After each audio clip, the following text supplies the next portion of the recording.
ముఖ్యమంత్రితో పాటు ఇతరుల పనితీరు కూడా బాగుండాలి కాబట్టి ఈ కార్యక్రమానికి శ్రీకారం చుట్టారు. అలాగే చేస్తున్న పనుల గురించి వివరించడం, ముఖ్యంగా అభివృద్ధి కార్యక్రమాలు, సంక్షేమం గురించి వివరించడం, ప్రజల్లో తిరగడం, ఏమైనా ఇబ్బందులు ఉంటే తెలుసుకోవడం.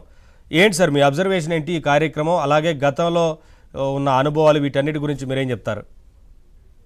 ముందుగా మీకు మన నాయుడు గారికి, సురేంద్ర నాయుడు గారికి, మన సోదరి శివపార్వతి గారికి, వీక్షకులకి నమస్కారం.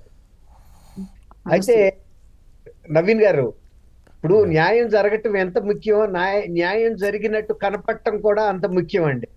అలాగే అభివృద్ధి చేయటం ఎంత ముఖ్యమో చేసిన అభివృద్ధిని సంబంధిత వ్యక్తులకి, సంబంధిత వర్గాలకి తెలియజేయటం కూడా అవసరం అండి.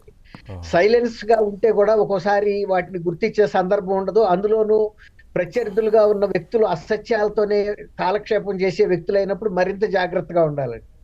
అయితే చంద్రబాబు నాయుడు గారికి 46 ఏళ్ల రాజకీయ చరిత్ర ఉన్నా కూడా జగన్మోహన్ రెడ్డి గారిని ఎదుర్కోవటం అనేది ఇది కొత్త అనుభవం అండి. ఇది చాలా అంటే ఒక రకమైన క్లిష్టమైన టాస్క్ అని కూడా చెప్పాలి ఆయనకి. ఎందుకంటే గత రాజకీయ విలువలకి, గత రాజకీయ ప్రమాణాలకి జగన్మోహన్ రెడ్డి గారు వచ్చిన తర్వాత ఆయన అనుసరిస్తున్న విధానాలు, రీతి చాలా మార్పు వచ్చిందండి. దీన్ని అర్థం చేసుకోవటానికి కూడా చంద్రబాబు నాయుడు గారికి కూడా కొంత టైం పట్టింది. ఎందుకంటే ఆయన పాత స్కూలు, అంటే గతంలో ఉన్న విలువలకి కట్టుబడిన వ్యక్తి తప్ప ఇవాళ ఏదంటే అది మాట్లాడి తాత్కాలికంగా లబ్ధి పొందే రాజకీయ నాయకులు, ప్రజల్ని వంచన చేసి పబ్బం గడుపుకునే వ్యక్తులు వచ్చిన ఈ సందర్భంలో ఆయన ఈ సిచ్యువేషన్ అర్థం చేసుకోవటానికి కొంత టైం పట్టింది. అందువల్లే 2019లో అది ప్రజలకి, తెలుగుదేశం పార్టీకి కొంత ఎడం పెరిగిందండి. మీరు అన్నట్టు ఎమ్మెల్యేస్ కూడా మనం మంచి పనులు చేస్తున్నాం కదా, ఇంకా ఏంటి చంద్రబాబు నాయుడు గారు ఇన్ని కార్యక్రమాలు చేస్తున్నప్పుడు మనం గెలుపు అనేది నల్లేరు మీద నడక అనుకున్నారే తప్ప, మనం కూడా ప్రజల్లో మమేకం అయి ఉండాలి, ప్రజలకు ఎప్పటికప్పుడు టచ్ లో ఉండాలనే కొంచెం ఆ ల్యాప్స్ ఇక్కడ భారవంతా అధినేత మీద వేసి ఎమ్మెల్యేలు మాత్రం ప్రజలకు వెళ్లకుండా ఉంటే వ్యతిరేకత వ్యక్తం అవుతుంది. గతంలో అదే జరిగింది అనేది 2019 ఎన్నికలప్పుడు. అదే చెప్తున్నానండి. వాళ్ళు అట్లా ఉండబట్టి చంద్రబాబు నాయుడు గారు చేసే కార్యక్రమాలే మనకు గెలిపిస్తుంది అనుకున్నారు. కానీ ప్రజలతో కూడా వీళ్ళు కూడా సమాంతరంగా ప్రయాణం చేస్తా ఉండాలండి. అక్కడ కొంత గ్యాప్ వచ్చింది.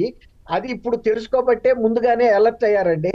తర్వాత ఇంకోటి ఏంటంటే చంద్రబాబు నాయుడు గారి వైపు నుంచి కూడా కొన్ని తప్పులు ఉన్నాయండి, లేవని కాదు. ఇప్పుడు వివేకానంద రెడ్డి గారి హత్య లాంటి పెద్ద నేరారోపణ అంత బహిరంగంగా జగన్మోహన్ రెడ్డి గారు చేసినప్పుడు వీళ్ళు ఏమనుకున్నారంటే జగన్మోహన్ రెడ్డి గారికి ప్రజల్లో విశ్వసనీయత లేదు, నమ్మకం లేదు ప్రజలకు ఆయన మీద. ఇతన్ని చాలా ఒక అబద్ధాల కోరుగా చూస్తారు తప్ప నమ్మరు. ఇది పచ్చి అబద్ధం చెబుతున్నాడు కదా, దీన్ని కూడా ఖండించాలా అనే ఒక తక్కువ అంచనా వేశారండి.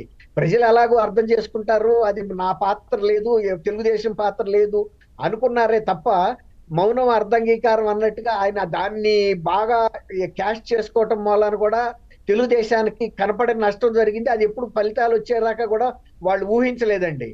అంటే ప్రజలు ఒక్కోసారి కొంతమంది వంచితుల చేతిలో ఎవరిమైనా పడతామండి. మనం ప్రజలనే కాదు, ఎవరిమైనా ఒక్కొక్కసారి మొదటిసారిగా అట్లా జరిగింది. అందువల్ల ఈసారి ఏంటంటే ప్రతి సంవత్సరం ఈ ఒక ఏడాది పాటు జరిగిన అభివృద్ధిని ఎప్పటికప్పుడు నెల రోజుల పాటు మరీ ముఖ్యంగా భారీగా అంటే ప్రజల్లోకి వెళ్ళి చెప్పాలి. ఈ నెల రోజుల పాటు ఎంపీలు కానీ, ఎమ్మెల్యేలు కానీ, తెలుగుదేశం నాయకులు కానీ ప్రజల్లోనే ఉండి పార్టీ ఆఫీసులకు రావటం, ఇంకా వేరే శాసనసభ సమావేశాలు కూడా ఇప్పుడు లేవు కదండి. ఈ కాలంలో మొత్తం జరిగినటువంటి పరిస్థితిని ప్రజలకు చెప్పమని ఈ సుపరిపాలనలో తొలి అడుగుగా కుప్పంలో చంద్రబాబు నాయుడు గారు స్వయంగా మొదలు పెట్టడం అనేది వీళ్ళందరికీ కూడా ఒక మేల్కొల్పు. రెండోది, ఈసారి గతంలో జరిగిన తప్పులు ఏవైతే ఉన్నాయో, ప్రభుత్వ కార్యక్రమాలకు సంబంధించి ప్రభుత్వం ఎక్కడెక్కడ ఎంట్లాంటి నిధులు, ఏ పథకాలు ప్రవేశపెడుతుంది, ఇవన్నీ కూడా ప్రజలకు చెప్పడం, ప్రజల్లో ఉండేటువంటి అభిప్రాయాన్ని కూడా వాళ్ళు మీరు అన్నట్లుగా దుర్గా కుమార్ గారు మీరు అన్నట్లుగా ప్రజలకు వివరించాల్సిన అవసరం ఉంది. అలాగే ఏమన్నా తప్పులు జరిగి ఉంటే ప్రజల నుంచి గనక అభిప్రాయం తీసుకుంటే కొంత మార్చుకోవడానికి, సరిదిద్దుకోవడానికి ఒక అవకాశం ఉంటుంది. ప్రజలతోని మమేకం అవుతూ ప్రజల్లోనే తిరుగుతూ ఉంటే ఇవన్నీ తెలిసేందుకు అవకాశం ఉంటుంది. సురేంద్ర నాయుడు గారు మీరేం